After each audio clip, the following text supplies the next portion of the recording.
Welcome to Heartspeak Podcast, episode 163, The Road Less Travelled. Well, hello there. Wherever you are in the world, you are welcome. It's good to be back with you.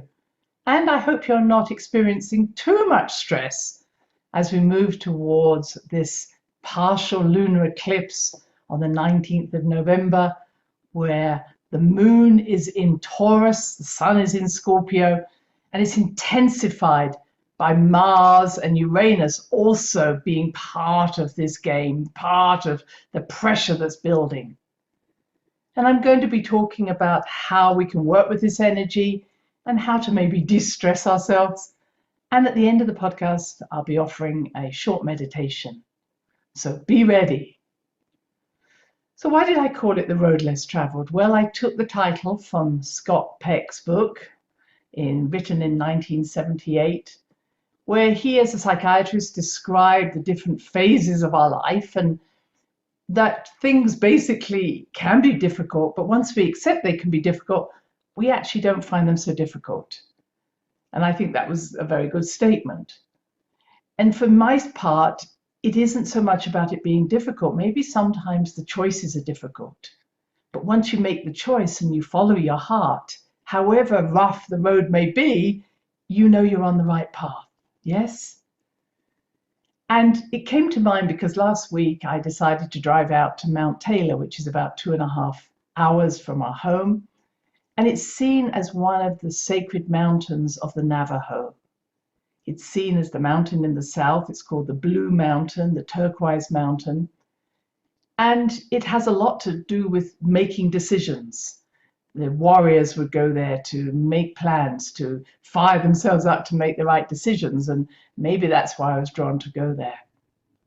So I drove out and enjoyed my drive. I had everything with me I needed, little snacks and water, etc. And as I'm climbing up and I'm watching the peak of this mountain, which I was heading towards, which is about 11,000 feet above sea level, I thought, well, this road isn't too difficult, and I was on my own. There was nobody else around. I'm saying that there were no cars on the road, and I'm enjoying the mountain rising up before me.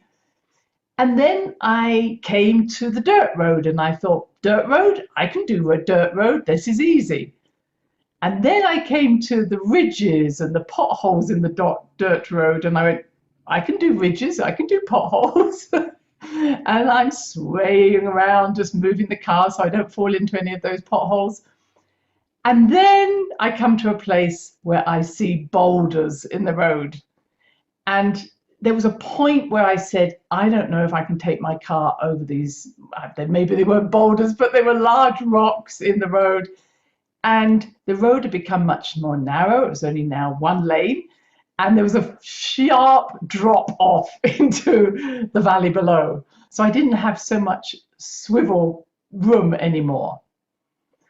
And I stopped the car, and I was the only person out there, and I stood out. Probably I was about 9,000 feet up, 10,000 feet up. We already live at 6,000 feet above sea level, so we hadn't climbed that much. But I thought, this is it. I could see an easier path, and I could see this rocky one. And I thought my sat-nav, my GPS had just said, well, you've only got a mile to go. And I thought, okay, I'll walk that mile. And I pulled the car in and I shut it down and I said, oh, I can walk this. But of course, this 1 mile was almost 1,000 feet elevation. And I only did a few steps before I thought, I can't do this. This is far too hard, much hard work to climb at that elevation, even for a mile. So I pulled back and I thought, okay, maybe I just give up. And then this truck came along, a service truck, and it went along this rocky road. And I thought, yes, but they're in a truck, it's easier. And then this gentleman came along and he said, well, can you go higher? And I said, well, you can, but this road is rocky. And he said, well, I've come all this distance. I think I'm going to take a chance. Well, of course, that is a little bit of my energy, because once he disappeared up this road and around the bend, I thought, well, if he can do it, I can do it. And I took my time to go beyond these rocks. Sometimes I got out and actually threw some of the rocks over the cliff so my car wouldn't get scratched by them. But I made it. And it felt like the story of my life, that it's not that I always say, let's look at the most difficult part, but that sometimes I have this help that comes along, like this man, who says, you can do it. And I never saw that gentleman again. I mean, I saw him only briefly. He was looking at something else at the top of the ridge. But nobody else, once he disappeared and gone back down the mountain, I was on my own. And I found that so often in my life, the universe will send me someone who will say, I'll show you the way, but I'm not going to do it for you. Yes, have you had that sort of experience? Someone who says there is a path that you can follow, but I'm not going to tell you how, but it's possible. And when I got to this beautiful summit, or near the summit, I could see that there was a little bit further to go to what is really the sacred mountain. And having come so high and I got wonderful views, I also knew that my intuition was saying it's not okay to climb to the summit. Enjoy it, enjoy looking at it, and then return. And I think that's also part of the intuition. Yes, I could have done this, but it felt that this was so sacred, I mustn't climb that mountain. And so listening to our intuition always is about not giving up, but saying, what can I do? What is my soul wanting me to do? But not letting the ego step in and say, well, I've got to get to the top of the mountain. And when I returned home and I read up a little bit more about this mountain, I read the Navajo say, please don't climb this mountain. This is sacred. This is where the spirits live. And I was pleased that both that I had reached as high as I had, but I hadn't forced myself to go further. I had listened.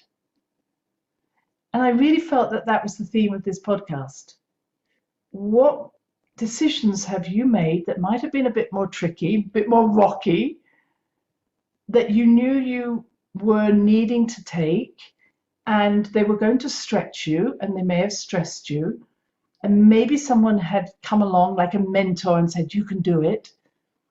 And then where have you made decisions where you said, and that's enough. I don't need to go any further. I need to just do this piece, and that's enough. And that ability to know what is the best road for you to follow, best path for us to follow, is really the road less traveled. And what I'm noticing around me, in me, is so many wonderful beings, and I include all of you, who are choosing a path that is less traveled. It may only be a path that was traveled thousands of years ago, or maybe only a few people have traveled it, or you're the first person to ever travel it, but there's a sense in you that there is a path. Yes? And I wonder how many of you, if you look back even the last, let's say 3 years, you think, wow, look where I am now compared with where I was. And it may have something to do with your work. It may have something to do with your family life. It may have something to do with your home life, where you've decided on a path that hadn't been well traveled, but it felt so right to do it. I always have that image, of coming to the edge of a cliff and taking that step, knowing that there will be a bridge, even though you don't see a bridge. Yes? Have you been there? It's like nobody else has walked this way, but something inside you says there will be a way across this chasm. And it takes that energy from within you that says, what do I need to listen to? And as I will say, is if it excites you, if it feels real, if you can already see that it's mapped out, then that bridge will appear. You may not know how it's going to happen, but you already can imagine yourself in that space, or feel yourself. It's as if, oh yeah, I've already done this on another level. All I have to do is do it now practically. All right? So I'm really calling on all of us to listen at that level, that knowingness. This isn't just fantasy. Oh, I know I'm going to whatever. It's in the head. There's this sense of, no, it's already happened. That path's already been walked by me. All I'm doing is now doing it on a physical level. So I'm just suggesting you look back at your life. And this would be looking back to say, have I had many decisions I've had to make in my life? And with the concept of a parallel life, if I had taken that path, it would have been fine, but I actually took this path and this is where I am now. In other words, no judgments. But let's say if I look at myself, so when I was in general practice, which I loved doing, I loved the work, I knew there was a point where I needed to leave and to expand my awareness. Now, I didn't know what I was going to do, but I just knew, as you've heard me speak about, that I was dead inside. And even though I loved what I was doing, I wasn't growing, I wasn't expanding, there was nothing happening. And I was willing to put up with the dead inside because, everything was going well outwardly. That's the dark night of the soul that some of you might know. And I remember a point in my life where I felt the universe, and I always call them that, my spirit guides, were saying, time to leave. And I was going, yes, but look how many people I'm helping here. Look, I'm doing such a fabulous job. And as you heard me speak about last time, I'm teaching them complementary medicine. They all want to hear what I have to say. And I could hear the universe going, we're not impressed. We're not impressed. And I'm like, what would impress you? They just said, leave. And I think we've all been to that place where we can say to ourselves, look what a good job I'm doing, or this is where I'm essentially needed. But inside ourselves, there's a part of us that is not meeting our own needs. And I was going to use the word expectation, but needs. I needed to leave. But my little self could convince myself that I was essential in this other situation. I had that same experience when I developed breast cancer, that same sense of, look how many people I'm helping. You can hear that's a real theme with me. But again, my core, my heart said, yes, but you need to pull back, come back inside and follow your heart. Enter the mothership again, as I have explained. That while I was out there trying to help everybody, I personally couldn't move forward. So I had to pull my energy back into myself so I could move forward. And I think that relates to maybe many of you out there, because we can convince ourselves how valuable we are in the world. Why wouldn't everybody want what we have to offer? And there's a time for going out and a time for pulling back. It's that breath situation. So when you look back at your life, if I look back at my life, let me say it that way, I could see there would be a part of me in a parallel life that just kept going as a GP, a general practitioner. And then there's this other part of me that made the choice to leave. So whatever choices we make, this may be a little strange to you, but there is a part of you that just continued on that other path. And there was nothing wrong with that. It was just a choice you made to do this path. And we could say there were many different choices you have made in your life. So I really ask you to reflect back on choices you've made that may have been like my rocky road, where it was tempting just to give up. But maybe someone came along, and I call them your mentor, that said, come on, you can do it. And mentors are amazing beings. They often just come into our life for maybe a few hours, a few days, maybe a few years, but then they often leave. And I've had many of those wonderful beings in my life, and I hope you have. So who was it that encouraged you to take maybe the road less traveled? And how long did they stay around? So those road less traveled are those ones where you may not see what's in the distance. You may not know what you're going to get out of it.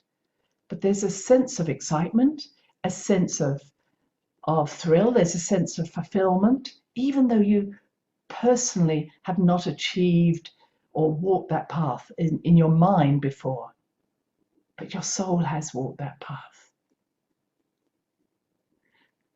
What I'm seeing as we have got this really strong Scorpio Taurian energy, Scorpio is saying, dive deep, let go, face the mystery, go into the darkness, go into the death. And Taurus, dear Taurus, is saying, yes, but show me the way. And I think that I'm watching that, where the Taurus is desperately wanting security, and its security comes from doing the same thing over and over again. And so when the Scorpio says, die to this, let go, you can do it, the Taurus will say, yes, but how should I do it? Or can you convince me that if I do this, everything will turn out okay? Or will you take responsibility for me doing this? And if it doesn't turn out okay, I can blame you. And I'm watching a lot of Taurus energy stepping up at this moment. Excuses and questions. Some of you have heard my description of this, that when the Taurian energy, and again, this is nothing to do with you being a Taurus or having Taurus sun, but it's so strong at the moment because Uranus is in Taurus. We have this Taurian full moon coming. And so what I get is this idea of someone going to the edge of the cliff and the Scorpio going, jump! And the Taurus saying, yeah, but can you convince me that this is all going to work out okay? Jump! Yeah, but should I jump with 1 foot or 2 feet? Jump! Or which shoes shall I wear to jump? Just jump! Oh, I know, I'm going to create a store where we have jumping shoes for people. And what happens is you never jump. You help everybody else jump, but you're in exactly the same place. So while we are moving through this energy, what we've now got is ecliptic cycles or cycles of Scorpio and Taurus coming up next year. And the first one actually is this year.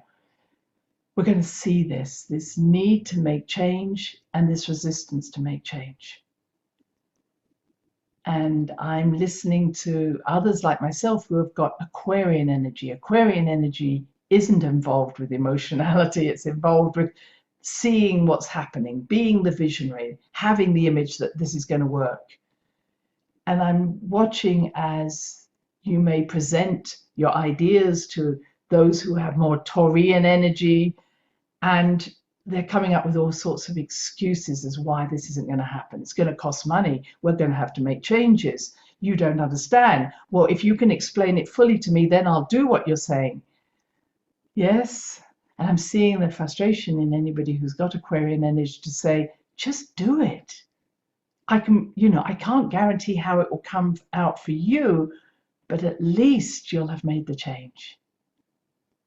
So if you do have any sort of Aquarian energy or that sort of pioneering energy, breathe out, because the resistance to change is building.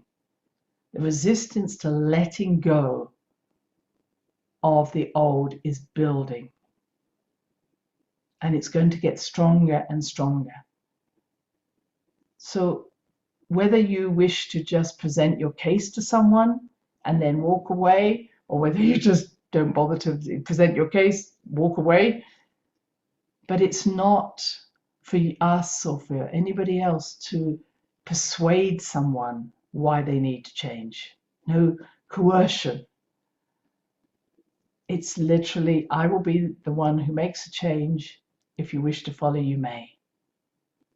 Because time is too short now. And truly, if you've ever been in that situation, you'll know what happens is you'll say, okay, let me come back these few steps and then tell you why it's going to work and what we're going to do and how we're going to do it. And nothing changes. In fact, you just get dragged back into the mud. You get dragged back into the spider's web, where you realize that this isn't where you wanted to be anyway. I hope you're hearing me. I know you are. So here we are. We're looking back at situations we may have made choices, and all those parallel lives are continuing. And it's sometimes amusing to think, wonder what would have happened if if I'd stayed in that job, married that person, stayed in that marriage, left that marriage, whatever it is. Because some part of you did. Some part of you just continued that path. Can you jump paths? I don't know. I think sometimes we have to go back to the beginning of the decision we made to change. And we have to understand what belief drove me to make that particular decision. Because as always, the unfurling of our decisions comes back to the belief that we carry. I'll never get anything I want. Nothing ever happens for me, etc., etc. Sometimes we have to, as you've heard me say many a time, burn that belief. I mean, I don't think it's even unravel it, just burn it. But I hope you've had times like I have where everything slotted into place, even though you didn't have an agenda. So I'm thinking of a time when I was up on Mount Taylor, a time where I had gone to the San Francisco Peaks, which is another of the sacred mountains of the Navajo. I didn't know that at the time. It was my first journey to America. It's in Arizona, just near Flagstaff. But I remember, how did I get there? And it took me all the way back in this time, I was still working as a general practitioner, and I'd doing energy medicine, and I'd learned about Edgar Cayce, and came across the ARE and their wonderful conferences they used to have there in Scottsdale in Arizona. And I thought, I've got to go. So this was my first journey to the States, mid-80s. And when I got there, I was booked into a hotel room, and I knew I was sharing a room with someone. And when I got there, I went into the room, and this lady who wasn't there, but all her belongings were everywhere. And I went, okay, this is how the Americans do this. And so after the lectures, we both went back to the room, and she said, what are you doing here? And I said, well, I'm sharing a room with you. And she said, no, I'm not sharing a room with anybody. They've given you a room with someone with my same name, but it's not me. Well, by now we'd had this fascinating conversation about Findhorn. And Findhorn in the north of Scotland, where it really was a very important place for me a few years later, because of meeting her, it inspired me to go to Findhorn, and things happened. And she and I shared the room, and we enjoyed this. And then one evening there was a film on about the Doctors Against Nuclear War and against nuclear bombs.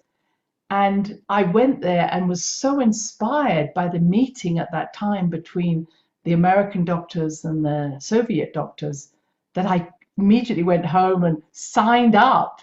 And that led me to going to the Soviet Union the following summer. And again, amazing events happened from there.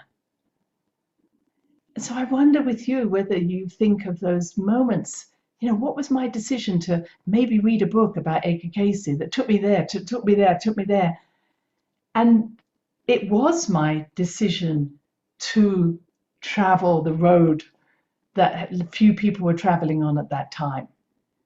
There was very little out there around energy medicine, and I thought, no, this is what I want to do. And yes, I want to go to Findhorn, and yes, I want to go to the Soviet Union. So when have you said yes to life? And it's taken you places, and only now you look back and think, wow, if I hadn't met that person, and you realize just how the universe really wants you to succeed, is part of your cheerleading group. Yes, you can do it. So we need to plan less about what our future is, but more about making the space for that future that is already there energetically to emerge. So I'm going to just take you on this meditation if you're ready for this.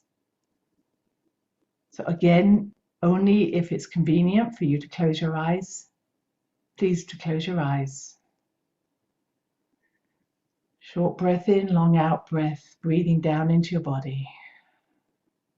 And as we do that, we're emptying our mind, becoming innocent. Breathing out, emptying our mind, opening our heart.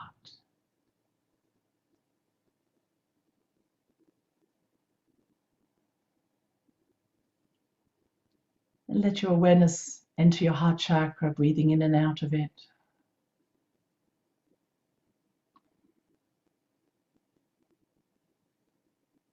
Through your heart, see yourself on a path.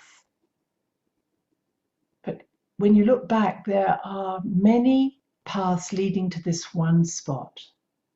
You could say this is a junction. You see these many paths coming here.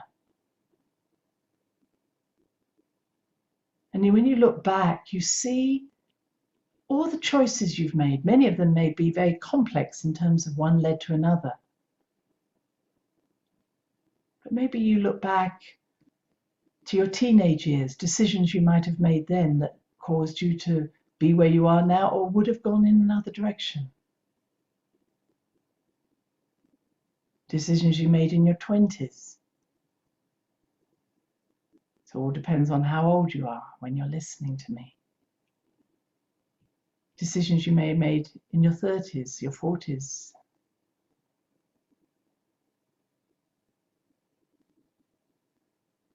'50s, '60s, '70s, '80s.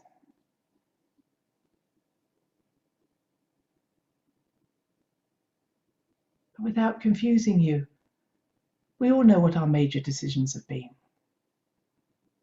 Often involving our relationships, our work, our home lives, and decisions that have actually happened to us without us having to put thought into them. People passing, people dying, divorces. But when a crisis happens, we make choices. Choices how we're going to live beyond that. Look at those choices in your life.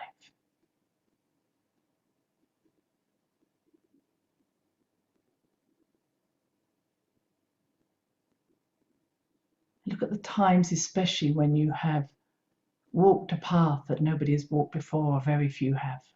The road less traveled.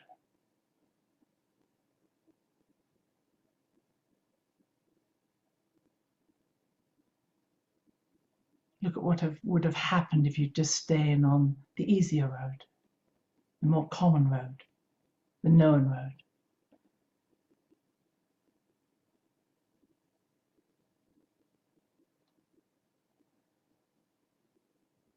Because part of you did. It's a parallel life where that happened.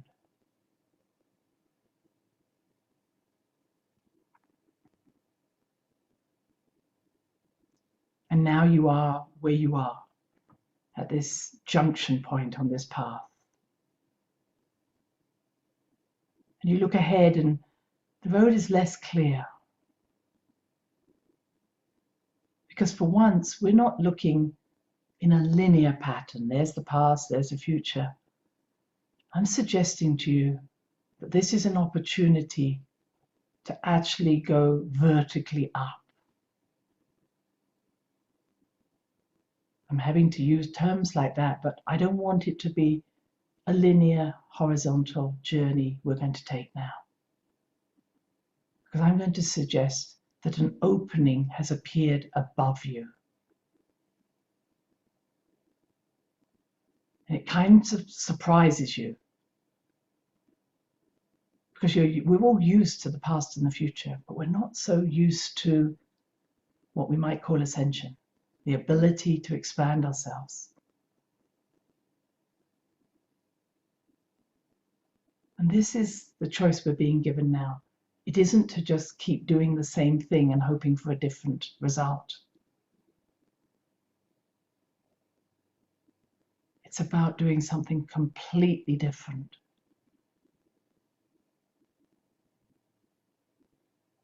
Or maybe doing the same thing with a very different energy, intention, and frequency.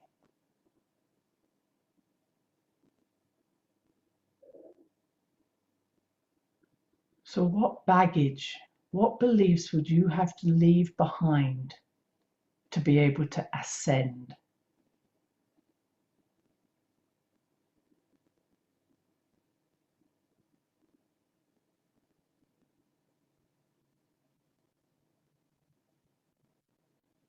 What behaviors, what patterns would not fit through this whole of ascension?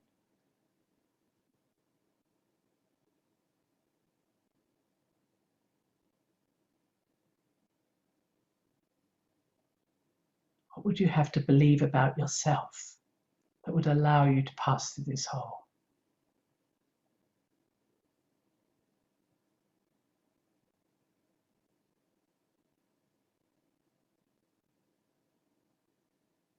You may leave those beliefs at the side of the path, side of the road. And if you're ready, allow your light body, your heart body, to rise up through that hole.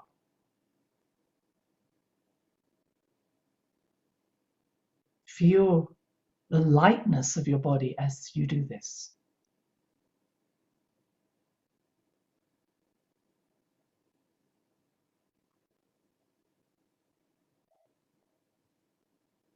And before you float away or drift away, just imagine that you've gone to a higher level, but there is still a path around you, several paths you can take. But now you're coming at it from a different frequency, a different vibration. You see much more. You can see the bigger picture.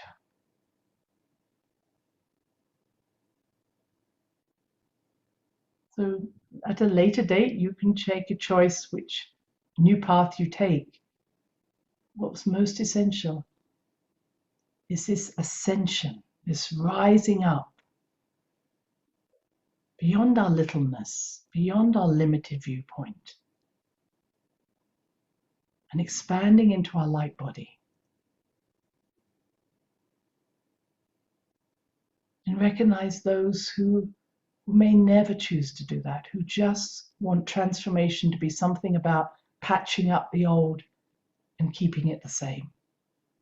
They may talk of transformation, but they have no intention of dying to the old and being born in something new.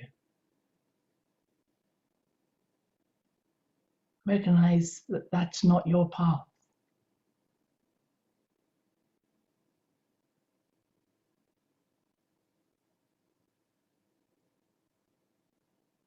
And that the way you feel in your light body is so freeing, so beautifully refreshing, so connected to the universe that you would never want to go back to the old ways.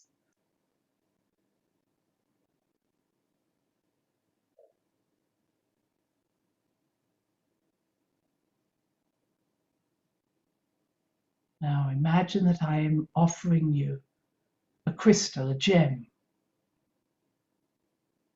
that contains all that beautiful energy, that light energy, that freedom, that choice that brings you deeper connection or fulfilling connection to who you are and to your place in the universe. And take that gem and place it on one part of your body, one chakra. When you place it there, will never ever let you forget who you are. Will always shine you towards what matters.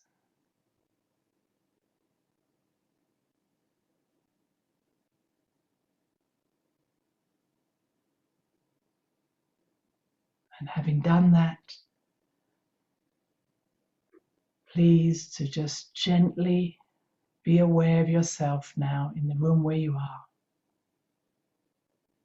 Coming back fully into your physical body, but letting your light body settle gently into it. Not restricting, but flowing so that your physical body and your light body are now merging.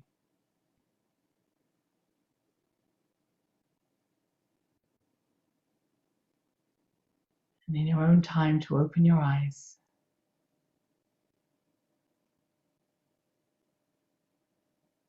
And I wish you a very good week. And remember, that road less traveled is waiting for you. The road that will lead you always back to the fullness of who you are.